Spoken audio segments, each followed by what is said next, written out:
In the past 100 years, as these super technologies have been developed in the West, the smashing of atoms, the invention of radio, television, computers, immunology, so forth and so on, data has been arriving about the practices of Aboriginal cultures all over the planet, that they dissolve ordinary realities, ordinary cultural values, through an interaction, a symbiosis, a relationship to local plants that perturb brain chemistry.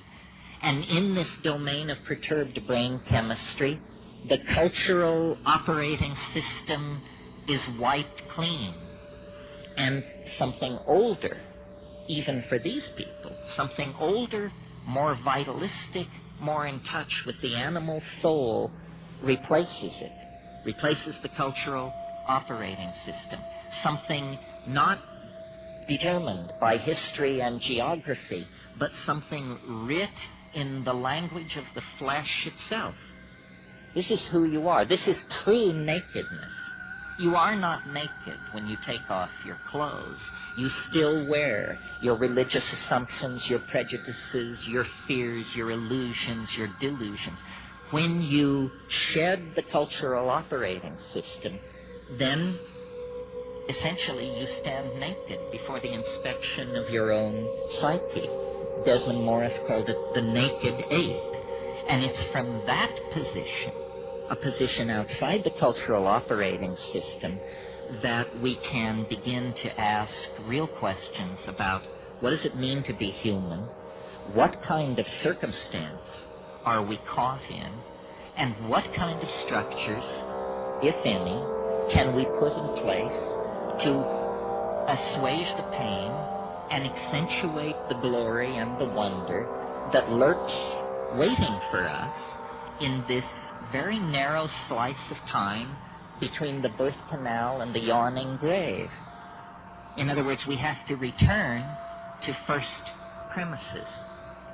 So I've been thinking about this a lot, and at first it seemed to me only a metaphor, this phrase, culture is your operating system. But because I travel around a lot and get that jolting experience frequently of, let's say, leaving London on a foggy evening and arriving in Johannesburg 14 hours later to a sweltering day in a city of 14 million on the brink of anarchy, I get to change my operating system frequently. And so I notice the relativity of these systems. And some work for some things and some for others.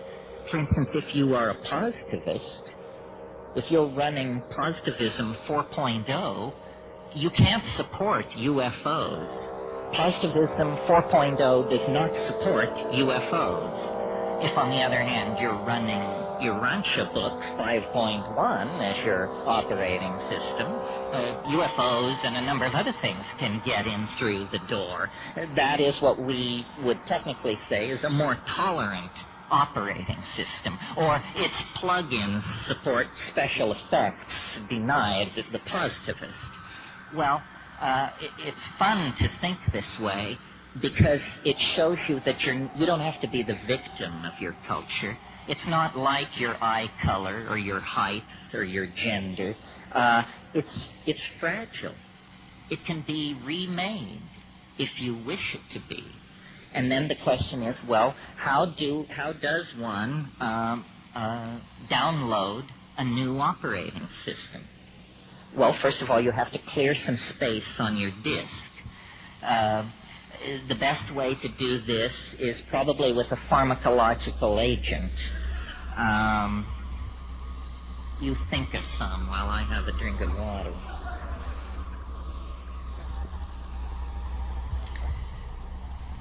Psilocybin is an excellent disk cleaner.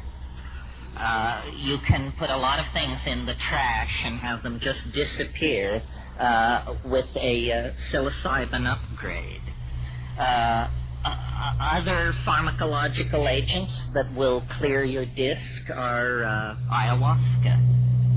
And of course, these are gentle clearings of the disk, which take 5, 6, 7 hours.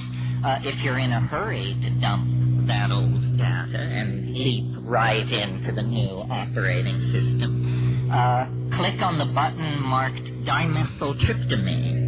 A compressed disk erasure will immediately be downloaded, unstuffed, bin-hexed, implemented, installed, run, and you will find yourself with an entirely different head. Now, shamans have always known, though they may not have used the kind of language I'm using here, shamans have always known this trick. What trick? It has two facets. First of all, that culture is an operating system. That's all it is. And that the operating system can be wiped out and replaced by something else. So, in essentially, what's going on among shamans and those who resort to them for curing and counseling and so forth is somebody's running a slightly more advanced operating system than the customer. The shaman is in possession of certain facts about plants, about animals, about healing, about human psychology, about the local geography, about mojo of many different sorts that the client is not aware of. The client is running culture light. The shaman paid for the registered and licensed version of the software and is running a much heavier version of the software than the client. I think we should all aspire to make this upgrade. It's very important that you have all the bells and whistles on your operating system. Otherwise, somebody is going to be able to get a leg up on you. Well, what's wrong with the operating system that we have? Consumer capitalism 5.0 or whatever it is. Well, it's dumb. It's retro. It's very non-competitive. It's messy. It wastes the environment. It wastes human resources. It's inefficient. It runs on stereotypes. It runs on a low sampling rate, which is what creates stereotypes. Low sample rates make everybody appear alike, when in fact the glory is in everyone's differences. And the current operating system is flawed.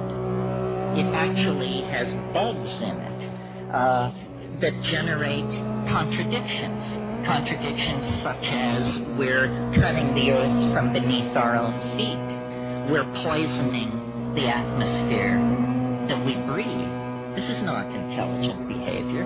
This is a culture with a bug in its operating system that's making it produce erratic, dysfunctional, malfunctional behavior.